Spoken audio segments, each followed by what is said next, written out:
You're listening to the Tilehurst End Podcast by Reading fans for Reading fans.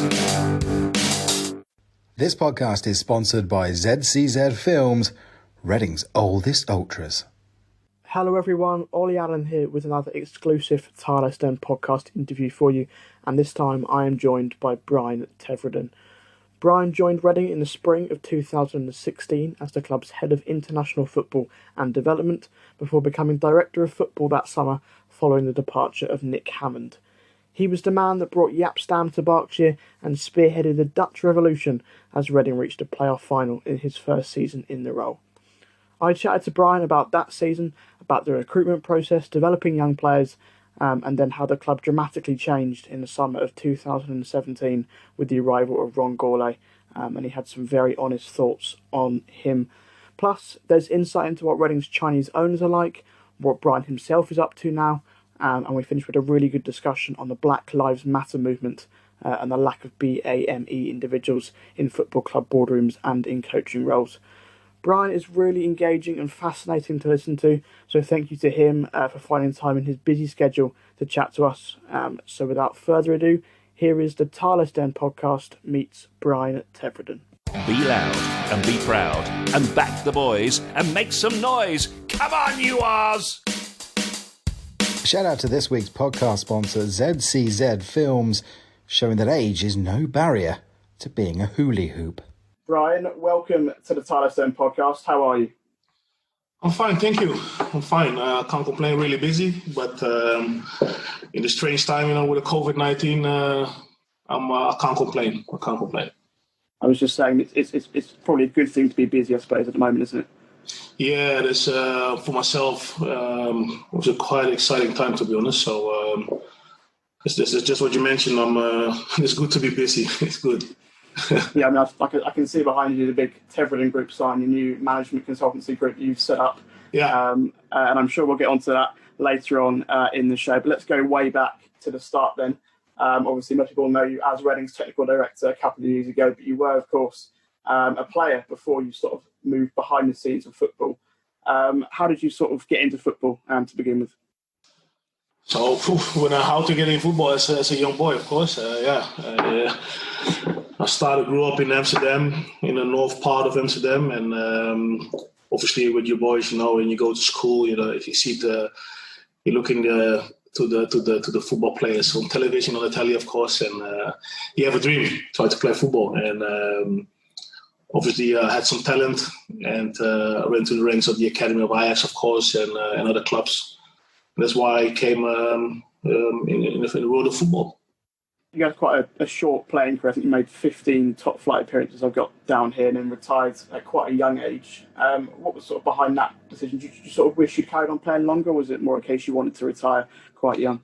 I played more games, so that's sorry. Yeah. No worries. Wikipedia is clearly wrong then. Yeah, no worries. No, I played more games, but I think it was. I was really realistic because when I came back of Greece, I came back to Holland to play in the championship. I had to be totally honest because I knew I couldn't reach the tops anymore. So I made it very clear in my mind. I said, this is not what I want to do. So I need to look further. And I retired very early, to be honest. And after my retirement, I went to the FA, took my badges. And it went quick, to be honest, because I started with the national team of Holland. And then I took me back as an academy coach. And I developed very quick as a coach in the academy. I was going to ask about that, obviously, because Ajax has such a big reputation for sort of developing fantastic young players. Yeah. What was that sort of experience like being a coach in that setup? Great. It was a great setup. As you mentioned before, great players, the facilities are fantastic, the knowledge of what is within the club, everything was great. The level of the boys, are so young, but they're technically very gifted. So I was really pleased to be there. Did you win some trophies, I think? Did you win the third team? Yeah, I won a lot of trophies, but to be really honest, as a coach, of course, it is important that you win trophies, but I think it is more important that you have a part of the development of the boys, because that's the job, to develop the boys, and that's why you're an academy coach. And I think there's a mistake of a lot of coaches that they think they need to win trophies. Of course, it is important, but I think the trophy is when you develop a boy and he, at the end of the academy, is playing in a stadium. I think there's more trophy than a physical trophy. For sure. I mean, obviously, then it's quite an unusual move to go from Ajax to Reading. But that's what you did in 2016. So how did that move? I think you became Reading's head of international football and development. I think was the official title to begin with. How did that come about? So there was a war at Ajax with Johan Cruyff and against the first team and people in the members of the board. And when he left, they sacked the head of academy. And I'm a quite loyal person, because there was the man who believed in me and who developed me as a coach. And I said, even I had a good status in the academy, I said, if they sack him, then I will leave as well. And when I told them that I want to leave, they didn't accept it. So I had to come back, and we had several meetings to try to convince me to stay. And I said no. And when I left, there were quite a lot of clubs in Holland who were interested, also two in England, and one of them was Reading. And when I went to Reading, when I came over, it was a good conversation, and it was quite quick, to be honest. And I came in as the head of international football. And was that with the tie owners that you yeah, it was with the tie owners. Yeah, with the tie owners. I had several conversations with them. And my plan was to work close with Nicky Hammond, which I did. And I'm still in good contact with Nicky Hammond. So it was great. What were your sort of first impressions of Reading then when you came over and sort of saw the training ground and saw the stadium for the first time? Stadium was nice, really nice, to be honest. It's Premier League ready. So that was I was really surprised on that one. I did my due diligence on the academy. When I went to the training ground, it was quite okay, to be honest. And what I saw as well, that they had a good academy. I was really surprised and really pleased what I saw. So and the plan what they have is try to develop young players. And I came from that setup from Ajax, so it was for me was a no-brainer, to be honest. I think I remember reading an interview with you quite early on saying you sort of wanted to replicate that Ajax model of sort of being 60% of the first team squad coming from the academy. Was that quite a long-term vision for you? Yeah, there was a long-term vision. Otherwise, you can't achieve it in a short period of time. But that was my vision. It's still my vision to develop young players, because I believe if you develop young players, you try to create some value as well within the club, assets. And you see what you see nowadays in football is that they spend crazy money, stupid money. And the player don't deliver, and then you lose your money. So but it's still a vision of myself. It was a vision of Ajax, and you see what happened at Ajax. But it was a period that I didn't have enough time to try to develop it. You mentioned Nicky Hammond a minute ago. Obviously, he left for West Brom a few months after you came to Reading. Which sort of made you then technical director. What was your relationship with Nicky like, and sort of how confident were you sort of stepping into his shoes? It was not difficult, of course, because Nicky has a very good reputation, still has a good reputation, good person, experience. So for me, it was what they said was a little bit like bluff in Holland. You know, you get the opportunity to just go in it. And but what I need to say as well, when I had any questions or whatever, I can rely on Nicky as well. So if I had any questions, any difficulties, I could pick up my phone and call Nicky, which I did a couple of times. So no, it was not that hard. But of course, the fans and the people didn't know me because I came out of nowhere, of course. So there were big question marks, which is normal. But no, I think we did as a club, we did okay. What sort of exactly did that role entail? So I think obviously a lot of people knew you as Reading's technical director, but what did that sort of entail, sort of day to day? What were you doing? I was really busy with the recruitment, busy with the academy. Pathway you're creating with pathway. Try to create a pathway of the academy players, of course, which I did together with Lee Heron, who was in that period the academy director. What you try to see is also try to plan not only for 1 year, 2 years, try to make a 3-year plan and try to create pathways for the academy players, pathways for first team players, etc., etc. That summer, sort of perhaps the first big decision of your tenure came when Brian McDermott left his position as manager. What sort of role did you have in that, or was it sort of more the tie owners? Was it Nigel Howe? How did that sort of decision be made? It was a harsh one because I had a good relationship with Brian McDermott.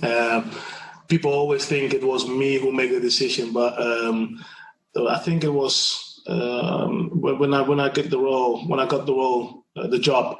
I think a couple of days after we had a meeting, and it was a decision. But it was made above my head, so it has nothing to do with me. And Brian McDermott knows that. So yeah. Obviously, then Jaap Stam came in to replace him. I think I read an interview with Tiger, one of the tie owners, that he did after leaving Reading, and sort of he said that he sort of implied that decision was his, sort of was down to him. Sorry, but I think obviously a lot of people made the Dutch link between obviously you and Jaap. So how did Jaap come into Reading come about? It's funny. Of course. When they made a decision to release Brian McDermott, I got the job to say, okay, Brian, we need a list of managers. So which I did. I made a list with managers together with Nigel Howe, of course. So we put the English managers, we put the foreigners next to each other, and then we put the pros and the cons next to each other. And after that, we made a top 3. From the top 3, you get a top two. Top 2 is one manager, and it was Jaap. And I said, I believe in him. And of course, the owner's going to make a decision if it fit within the budget, etc., etc. But I've worked with Jaap before in the academy of Ajax. So if Tiger said he made a decision in a way, budget-wise, as an owner, he made that decision. Jaap came out of my pocket. On tap, but yeah. And I've read that Erik ten Hag was on that shortlist. Is that something that was possible? Yeah, you're sharp, boy. Now to be honest, he was my number 1. Yeah, but I didn't have the money to buy his contract out of SAU at that period. How did you then sort of convince Jaap to come to Reading? Was it quite an easy choice for him? What did you sort of say to Jaap, or sort of talk to him about Reading to sort of try and convince him to come to the club? Because obviously he hadn't had a managerial role before, but he's still a massive name in the football world, I suppose. Yeah, so I knew it was a dream of him to come back to England as a manager. So I had it in the back of my mind, and when I told him that, Jaap, there's an opportunity, and I made a really clear picture of him, what the situation was at the club, he stepped in immediately because there was nothing. I think they left 16 players that year. The manager was left. So we had everything, he couldn't do everything what he wanted to do. Bring players in, create his own staff. So that's, I think, best thing to do as a manager when you come in. What were your sort of aims then in terms of the transfer window? That summer, it was sort of your first chance and Jaap's first chance to sort of really make that squad your own, I suppose. Yeah, so what we did was made it very clear how we wanted to play system-wise. And in the system-wise system, you look on position, and on every position you have a very clear profile. What do you want of a player? And that's what we did the whole summer. And that's the way how we recruit the players. Is that sort of recruitment process like them? Is it a case of Jaap coming to you with targets, or is it a case of you saying to Jaap, we've got this, and this player we could potentially look at? How does it sort of how does that dynamic sort of work? To be totally honest, I think it was both ways, because I come with players because the recruitment team, advised me on a couple of players. I had my own players, of course. We discussed with the recruitment team, discussed with the manager.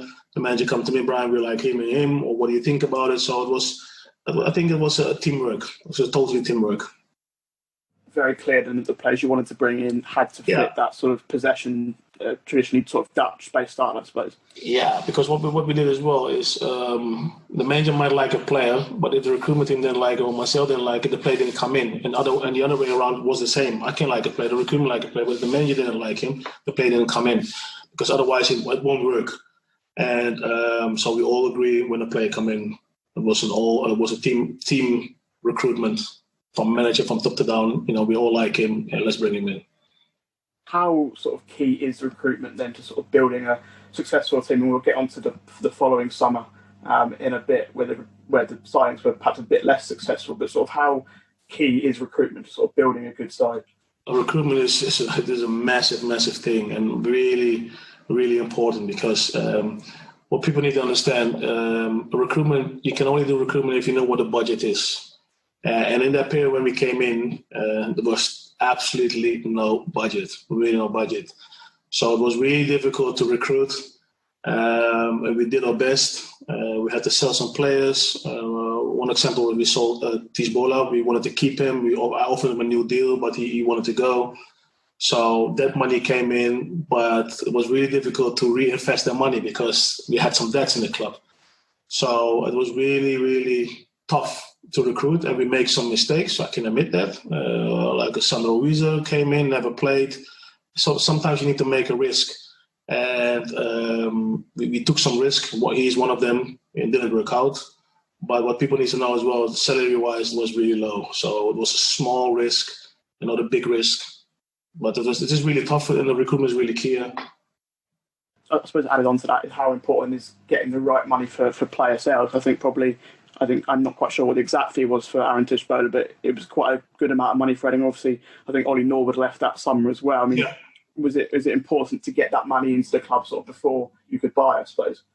Yeah, because what I mentioned before, there was really no money to invest or to buy players. So you need to be aggressive when the player wants to go. Then you need to play the game hard to get some as much as money in the club as possible. And this is what we did. But on the other side, it was really pity because we couldn't reinvest the money. So it was a little bit difficult, but I think we did our best. And if you see how we did in that summer or that season, I think we did quite okay, to be honest, with no money. I mean, you look at the players that signed that summer that are still at the club now, and especially you look at John Swift and Yaku Meto, both of whom were signed for free transfers. And they've gone on to do fantastically well for the club. Liam Morris, he came in for a fee, but he's gone on to become club captain. So that summer you look at, and there's a host. Obviously, there are the mistakes you mentioned, like Sandro Wieser, Denzel Gravenberch didn't particularly work out either. But there were some big successes, I suppose. In terms of sort of on the pitch, then, what were your sort of expectations, sort of hopes for Jaap for that first season? To be totally honest, we said we wanted to finish in the top 10, and then it was top 5, and then we hoped to get promoted in the third season. But to be honest, in the first season, it went quite well. To be honest, I think we lost. No, we won the first game on the top of my head.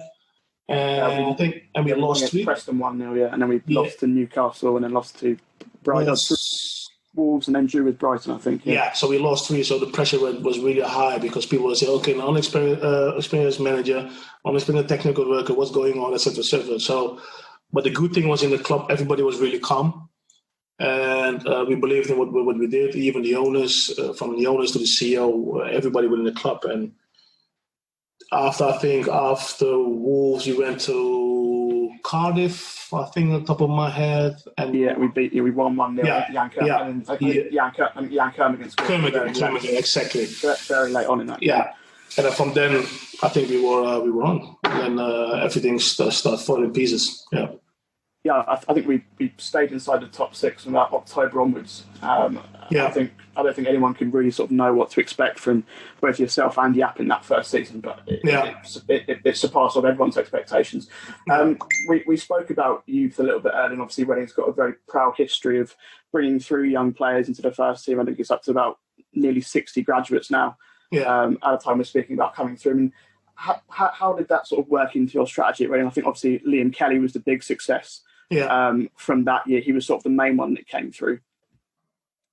So what I did as well, so Liam Kelly was the first one because I was a little bit earlier than Jaap there. So I did my job in the academy. I watched all the games in the academy before I went to the first team. And I wanted to know everything, training sessions, etc. So I had a clear picture of what was going on in the academy, who were the talents, etc., etc. But the funny thing with Liam Kelly was people didn't believe in him because he was small and they didn't know championship. It is one of the toughest league in the world, etc., etc. But I saw his technically ability, and that summer I put him already in the first team. Even Jaap wasn't there, and I think after 3-4 sessions, Jaap came in my office and said, "Brian, this small kid, he can play," and that was we made a plan and a pathway for him to bring him slowly. But that happened with other youngsters as well. If they did well, we put them at the first team to do some training sessions to get them more exciting, and that's what I did. What I did as well is, for example, if there was a player in the U13, we played them up in the 13 or in the 14 or in the 15, and that's what we did with a lot of players to get them more exciting and wanted to work harder to get towards the stadium. I think Liam was out on loan at Bath City the previous year. Yeah, the season before, yeah. And so to make that jump up to the Championship was amazing. Yeah. I mean, there was quite a lot of young players sort of around that time that I think they'd won the 21 Premier League Cup 2 years ago, and I think they'd reached the semi-finals of the FA Youth Cup in 2014 as well. There was quite a lot of, quite a big group of promising youngsters at that time. I mean, yeah. Why do you think perhaps not more of them broke into the side?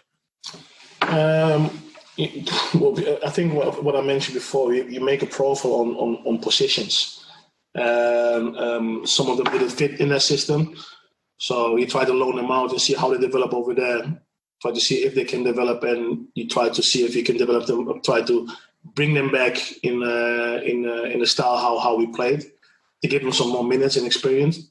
But it didn't work out, so it was a pity, of course. But several didn't go through. Some of them went through the first team, like Sam Smith, Liam Kelly.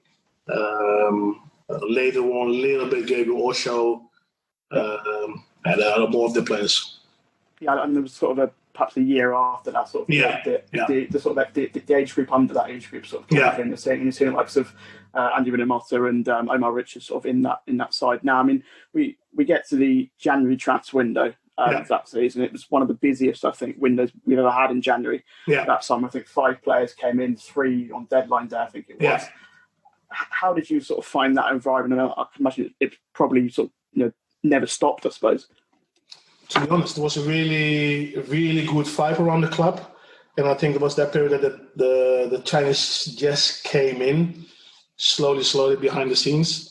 And what I liked was that they supported us as well. So we had something like, okay, we can push on, but we needed some more players. And the January window was I think the first team on the deadline day. The first team played away at Birmingham, I think. Yes, we won. I think we won that game. So there was a quite busy day because Nigel and myself and my recruitment team were behind the television watching the first team.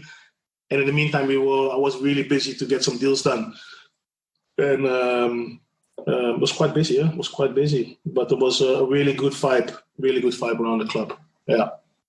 How good is that buzz of sort of getting a deal done? I remember you had your trademark tweet of putting done tick. Yeah. After all of the deals. I mean, how good is it when that deal sort of goes across the line?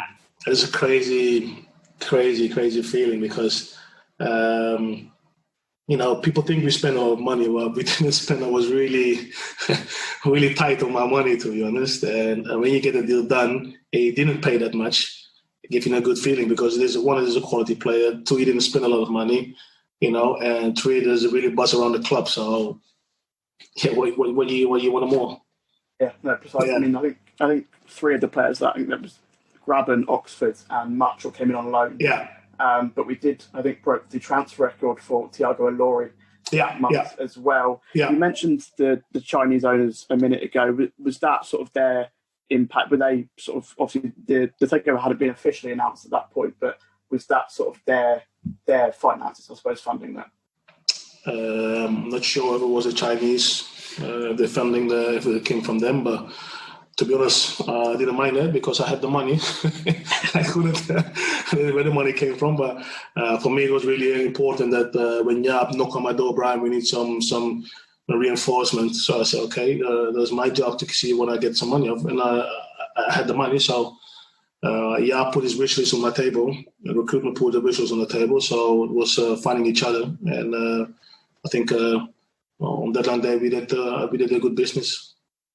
For sure. I mean, obviously, we then go on to the end of the season and get to the playoff final, sort of losing the worst way possible, I suppose, going out on penalties. Were you at Wembley that day? Yeah, I was. I don't even want to talk about it, Ollie.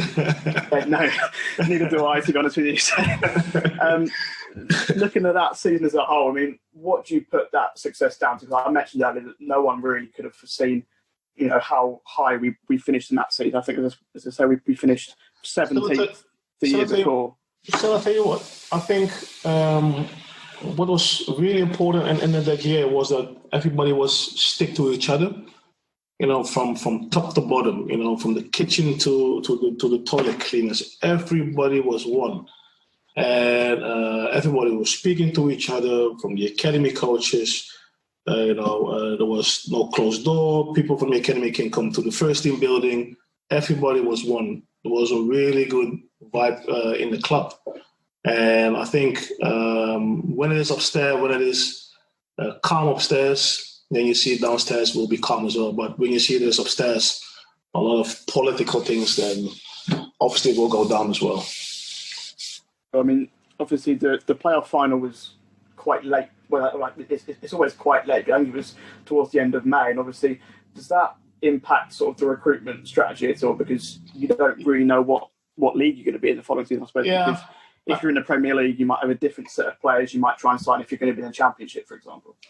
Yeah, so the thing was you try to make two plans. So when you go to the Premier League, you have a list. When you go stay in the Championship, you have a list as well. But it was really tough because the players were down. There was a new takeover. New people came within the club. So you saw exactly that the fight was different. People involved in recruitment processes. You see that people didn't talk to each other anymore. So it was a really strange environment. Were sort of some new contracts. And that summer, Jaap signed a new contract. Yeah. I think Liam Kelly got a new deal as well. I mean, how important was it sort of to sign or to sort of tie down those people that have been so important the year before? I think because what I mentioned earlier, what you said was it was a long-term project, and Jaap did well. Either Jaap didn't came on a big contract, was on a small contract. Everybody proved himself, and Jaap did well. So I think he deserved his new contract. And the same was with Liam Kelly. Liam had a really small contract, and he deserved a new deal as well. But what I mentioned earlier, if other people try to involve and try to create a different vibe, and then it is difficult to achieve that what we had a couple of months before to achieve it again. Was quite a bit of change behind the scenes that summer. First of all, the Chinese owners, I think they were officially confirmed on the night of the game against Fulham, actually. I think that was when it was officially announced. I mean, how did that sort of change things? I'd imagine the budget, went up massively, I suppose. Yeah, the Chinese owners are still good people. I'm still in contact with them, so no bad words about them. But I think it was down to other people who tried to come in, and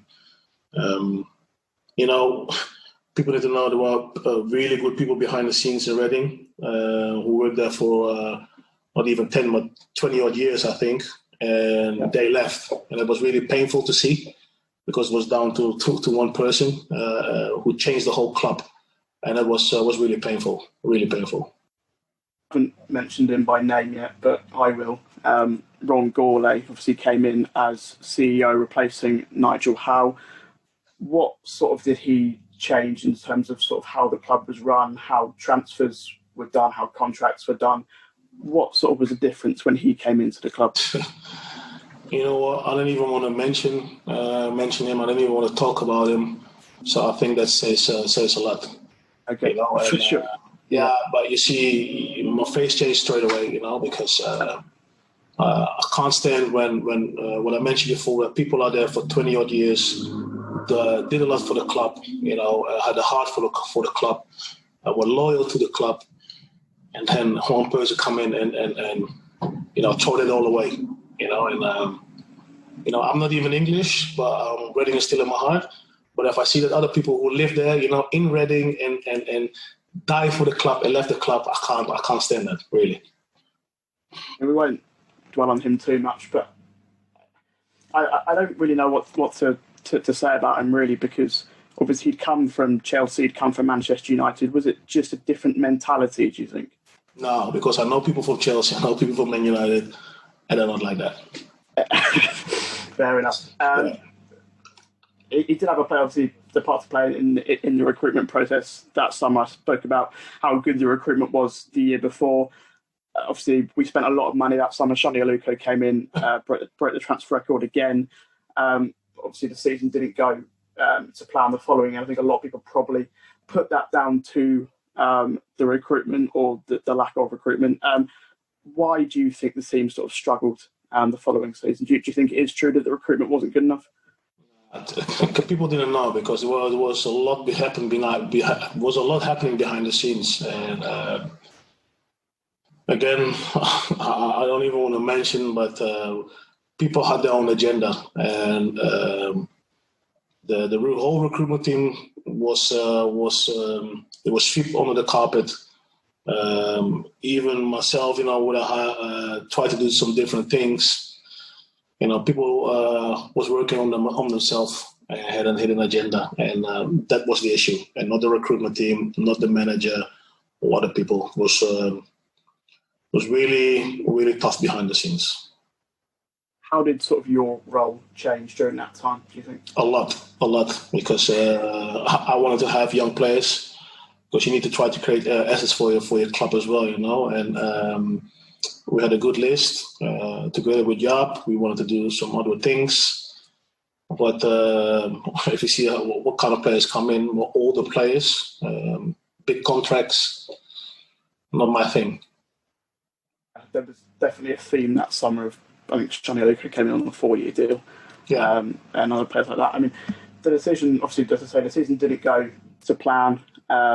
It got to March 2018, and Jaap was sacked from his position after a run of 1 win in 18 games. I presume you didn't have anything to do with that. I presume it was other factors behind the scenes. Yeah, I'm still quite pissed on that one because I was at the dentist that day. Yeah, it was unbelievable. I was at the dentist and I get a phone call. Where was I? And I say I'm at the dentist, as you know, in my agenda.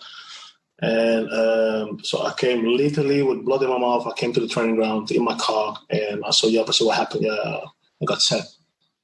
And from that day, I was to keep really calm. I was really pissed. Really. I can imagine. I mean, obviously the results hadn't gone to plan, and probably on a sort of results basis, you couldn't really argue it. But do you think you've talked a lot about a long-term plan? I think that's what fans want as a club as well, to see that identity. And I think certainly when both yourself and Jaap came in, there was that very clear sense of the club having that identity of playing the Dutch way, bringing players in. Do you think when Jaap left the club, that identity sort of had gone, or do you think it had gone before that? I think before that, because again, when I mentioned people had their own agenda, and if you look at the recruitment in that summer, we had a profile positions. Technically, give the players quick in movement, etc., and with all due respect, what kind of players who came in, but it has nothing to do with the profile what we wanted, and that was all gone. Clement came in to replace Jaap. Obviously, Ron had the link with him at Chelsea. I mean, did you speak to Paul much? What was your relationship like with him? To be honest, I have no bad words about Paul, because Paul didn't do anything to me. I think we texted 3 weeks ago because he has a new job in Belgium. So we had a sort of quick chat about that. But to be fair, I met Paul on a day when he came at the training ground. And I had nothing to do with the recruitment of Paul. Again, when Jaap was gone, the owners asked me a list to create a list of managers. And to be fair, Paul was on the list, but somebody else made a decision. It was obviously a difficult summer that year as well, not very much money spent at all compared to the last one. Quite a few free transfers came in as well. Was there sort of very much, I don't know how much you had to do with the recruitment that summer, but was there very much a sense that the parachute payments had finished that year? Yeah. Obviously, the club had spent so much the year before. Was there sort of no way you could spend that amount of money again? Yeah. Where shall I start, Ollie? It was unbelievable. Again, my hands were tied. And what we did as a recruitment team was watching, because you saw everything went down under, and which happened because we had a tough season. And I think on the last day, Cardiff away, I think that day Cardiff will get promoted. We stayed in the league, but was really tough, mental, really hard. And I think I told the owners months before, I want to go. Because it's just nothing to do with me, and it was pure on pure principles and how people got treated within the club, and that was not me. So I struggled at the last couple of months. Yeah, I presume so. Your role that summer was very minimal. Then, Had you sort of taken very much a back seat by that point? Yeah. I mean, then you mentioned only a couple of months later, I think it was September 2018 or October 2018. Yeah. You stepped down from the role at Reading and became CEO at Roselaire. You've gone into it in a little bit of detail, but I mean, what was your sort of decision making behind that decision? As I mentioned, I spoke to them because I have a clear, tight relationship with the owners, and I told the owners, I'm not agreeing with what's happening at the club at the moment and how people got treated the last couple of months. We were there for 10 15 years. And I told them, I want to go. And they didn't want to let me go. They said, Brian, we need you here, et cetera, and which I did.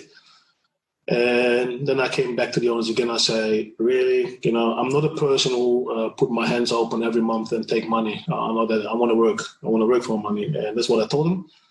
And they had a club in Belgium. And they asked me, because obviously I speak Dutch. And in that part of Belgium, they're speaking Dutch, Flemish. And I helped them out over there. So I was more escaping and went to Belgium than I stayed at Reading. And then you try to help them over there, and you create a relation with the people in Belgium as well. So, and that CEO left that summer as well. So I took a little bit of that role. I took over, and it was for me more easier to say, I'll stay here in Belgium, and that's what happened. How do you look back on your time sort of at Reading in general then? Because I suppose it was very much half and half, because that first year, 18 months or so was fantastic, and getting to the playoff final and the recruitment being so good, but then the second year was perhaps a bit more sour for you. Yeah. Do you have happy memories of being at Reading? Yeah. First of all, when I look back, I think it was. I still have a great feeling with people in Reading. I still get a lot of messages from fans still now. So on one side, it is say something that you did a good job, and also as a person, I think. Secondly, it's a little bit sour, as you mentioned, because second year you didn't have much control on the recruitment, and it was funny because when things were good, people say it's me, it's them. But when something was wrong, the people were pointing at, it's recruitment, it's Brian, but people don't know behind the scene what was happening. So it was a little bit painful to see that people think it was you, but it was not even my job. So, but in general, I have still good contact with people in Reading. Still love the town, Reading. I still have good friends in Reading. So, in general, no, I can't say anything bad about the club. And hopefully, I'll come back soon to watch a game. Fantastic. I mean, you've spoken a lot about and I've mentioned it as well, sort of that long-term plan, sort of the legacy that you might hope to have behind the scenes, obviously bringing young players through and whatnot. Are you disappointed that you didn't get a chance to finish that? Yeah. But purely not on my own person, but purely because there were some good players in the academy who I believed in, and we made a clear pathway for the players. And And it's really painful and a shame to see that a couple of players are left the club, purely on people's ego or they want to show power. And they are still kids with a dream, and I try to help them with that. And not even myself, but other people in the academy as well. And certain people come in and then, you kill the dream of the boys. And that's a little bit painful. So that's why there's a little bit a shame and a pity that I didn't have the time to try to develop the players in the academy. One name probably from that period that stands out is Jaap Stam, who has obviously gone on and done fantastically well and got to the Premier League with Bournemouth. I think I don't think his contract was up that summer. I think it was 2017. But he was sold to Luton. I think. Was it? Did you try and keep him, or was it a case that he wanted to go out and play first team football? Or to totally honest, we tried to keep him. It was the plan as well to make him a wing back. He didn't like that the idea, but then he made a choice to play regularly first in football at Luton.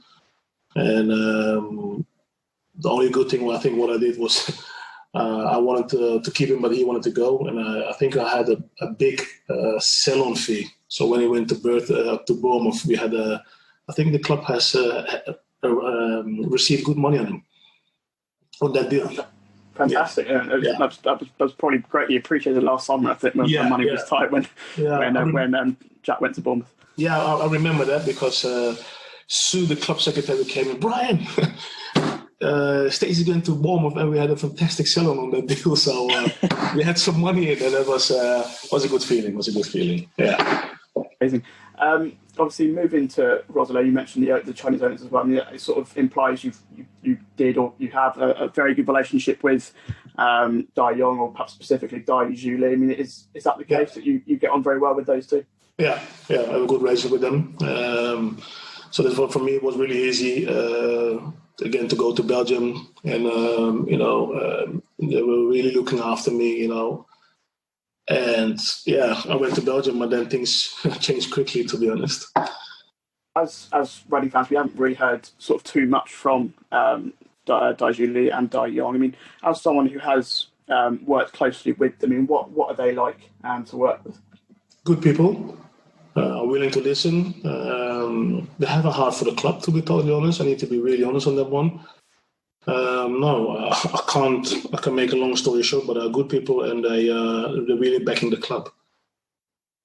Obviously, they appear to be very cash rich, I suppose, and they've got money to spend. But obviously, there is the FFP regulations. Obviously, you're not there at the moment, but you did deal with those regulations when you were at the club. I don't know how much insight you have into what it's like now, or sort of what it was like 2 years ago. But how hard is it sort of to work around those regulations?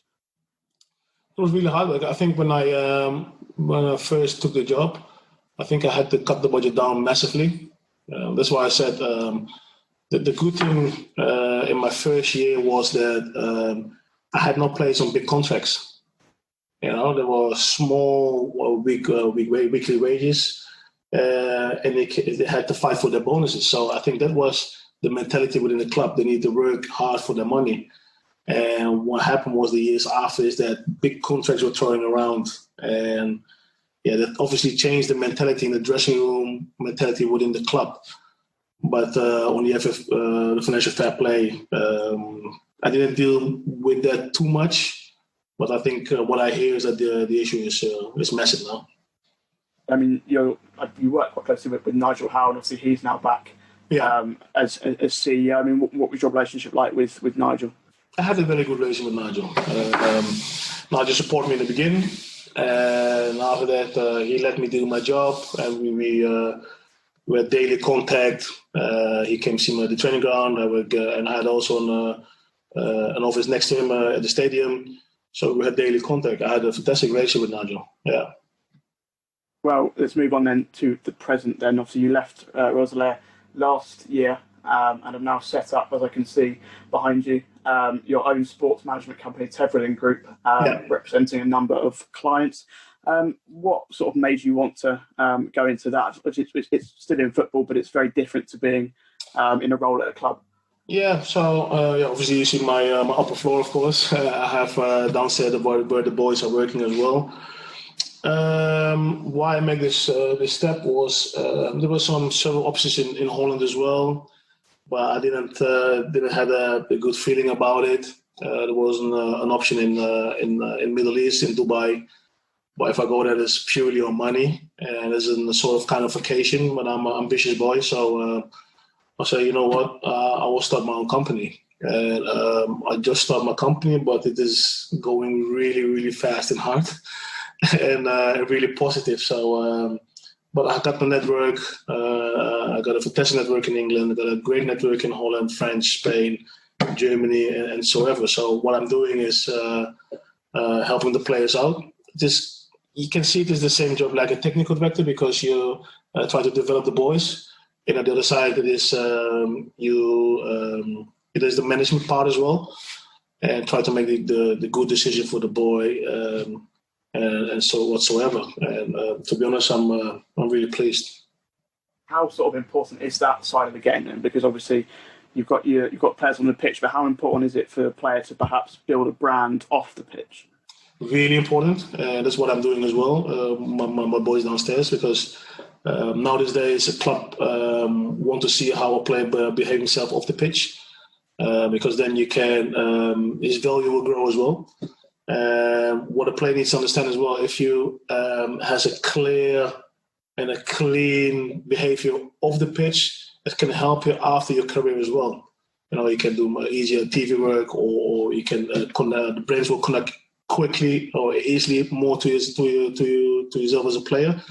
So that's what we try to fight the player as well in a marketing structure. Do you think sort of your role as a technical director has sort of helped you in that, because you almost know what clubs are looking for when they're trying to recruit players, I suppose? Yeah, and a good thing as well is that a lot of clubs are calling me now to look if I can help them out. And that's what I like as well. A lot of clubs in England, you know, I was involved in a lot of deals with players, or advising them, the recruitment teams as well, etc., and even in Holland. So that's why I make the choice to start them for myself. And again, I'm really happy. I'm really pleased, and the company is growing really, really fast. Expecting a call from Nigel Howell this summer, potentially looking for any players, or what do you think? If you'll call me, I'll try to help in a good way. No, Reading is a club who I always will help, of course. And but if they call me and for asking for help, then I'll be there for sure. I mean, well, the budget's going to be very tight this summer, so if you can get any good deal across the line, that'd be much appreciated. But yeah, that's what I did. I think that's what I did as well on a tight budget in the beginning. So no, for sure. Is that sort of where you see your future then with the management group, or do you think you might one day perhaps go back to work for a football club? The funny thing is, I had a phone call last week from a club in Holland who asked me if I want to come back in a role, and I was really clear. I said no, because again, what I mentioned before, the company is growing really fast. There's a large group of players who want to come in. Of course, my company is called Tevreden Group. So there's the holding, and under the holding I have 4 companies. And again, what I mentioned is going really fast, so I need to be here. Fantastic. I mean, I'd like to end our chat then, if you don't mind, sort of with something that has been in the news quite a lot recently. Obviously, the Black Lives Matter movement, and sort of how football has been dealing with racism. I mean, I presume, I don't have the exact stats to hand, but I presume when you were Reading's technical director, you were probably one of very few black men in that role. Yeah. True. I think last week I had a nice discussion on BBC 4 radio and on this matter. And when my period at Reading, I was, I think, together with Les Ferdinand and Mike Emenalo at Chelsea, I think, 3 of us. Compliments to Reading, because Reading didn't look at any color; they looked purely at the quality. It was what they did always. But it is really strange that you see few black or ethnic minority or in the board of members, and that is not the picture what is in the society now these days. But what the reason is, I can't tell you that, to be totally honest. There's hard discussion, only at the moment.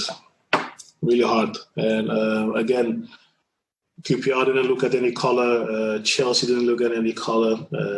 But there's a reason why you don't see an Asian or a black or a Moroccan or whatever on board of members. It is not only in England, it is all over the world. So, it is a battle we need to fight for a long period, I think. Yeah, I mean, I don't know whether perhaps the lack of black and minority individuals in boardrooms, whether that seeps down into the fact that there are a very small number of BAME managers as well and coaches. What do you think sort of needs to happen for that to change? Is it a case of change higher up first, or is it a case of sort of bringing in sort of a Rooney rule into English football? Or? Yeah, I had this question last week, as I mentioned before as well, and there was one person said, "Yeah, we need to have black owners," and I don't believe in that, because even if you have black owners, what would I say? You don't need to look at color. You need to look at quality, and at the first place, you need to get qualified to get to that position or whatsoever. I think what people try to do now is what they want is that we have equally chances, and what you see a lot is that if they see, and even here in Holland, if they see you have an ethnic background, then they sweep it out straight away. And what it is, I can't tell you that. And again, it is 2020, and we're still talking about racism and et cetera, et cetera. I was in a TV show in Holland as well, and I think it was 28 years ago when Frank Rijkaard had a racism campaign about racism. And I said, look at this is 20 years latest, and we still have this issue. So I don't know. It's a huge issue. I mean, here's hoping that we can hopefully see real permanent change over the next few months, because obviously what's been happening the last few months with players taking a knee in campaigns, obviously it's great to see that, but hopefully that can sort of translate into physical permanent change, and we don't see these incidents happening on such a wiringly regular basis. Yeah. Again, this is strange, because I think me as a younger boy, when I look up in the stands, you don't see colored people in the board, or because when I look up, I can't. Maybe I say to myself, I can't be there because you never get the chance. But as a young boy, you can't. And it's impossible that you think like that. You need to think like, if I can't do it on the pitch, maybe I have a chance off the pitch, and maybe I work myself up to the board. But a lot of this minority of ethnic minority, the first thing I want to say is I can't get a chance because they won't look at me, and that needs to change. And I think if they make a couple of changes, first, again, only they need to be qualified. They need to be good enough to get the position. That's for me really important. They don't get the job if you're not good enough. If you're not qualified, you can't get the job. Simple as that. But if you're qualified, they give the person an opportunity. And it doesn't matter what kind of color you have. You see yourself then perhaps as that role model that perhaps younger players or people who want to go into business or in technical director or whatever, you mentioned there yourself, you looked up at the board and you couldn't see any men with the same colour skin as you. Do you see yourself perhaps as that role model now? Yeah, even at Reading, even when I walked in the town centre, the Asian people, everybody recognized you because it was, for them it was really strange that there was a black guy who was a sporting director at Reading Football Club, and for myself it was like it is a normal thing because the owner and the CEO, the board of members gave me the opportunity because they saw something in me, and that's what I wanted to give back. That's why I was really involved in the community in Reading, together with Dara, and she helped me a lot with that. And even in Holland, and even when I was at the training ground, I spoke a lot with the youngsters. And again, I didn't look at color. Everybody was welcome in my office, and if they had something, they always could come, and which the players did. They sent me text messages. Even here in Holland, at Ajax, wherever I am, even on social media, I get a lot of text messages, that they are proud, etc., good. But again, you can be proud because I'm a black man now, but you need to be proud is what I achieve as a person and not because of my skin color. As I say, hopefully we can see real permanent change over the next couple of months. Brian, it's been an absolute pleasure. Thank you very much for taking the time to join me. It's been a fantastic discussion over the last hour or so. Anytime, Ollie. For all the latest Reading news, analysis and opinion, visit the website at thetilehurstend.com. This podcast is sponsored by ZCZ Films, Reading's oldest ultras.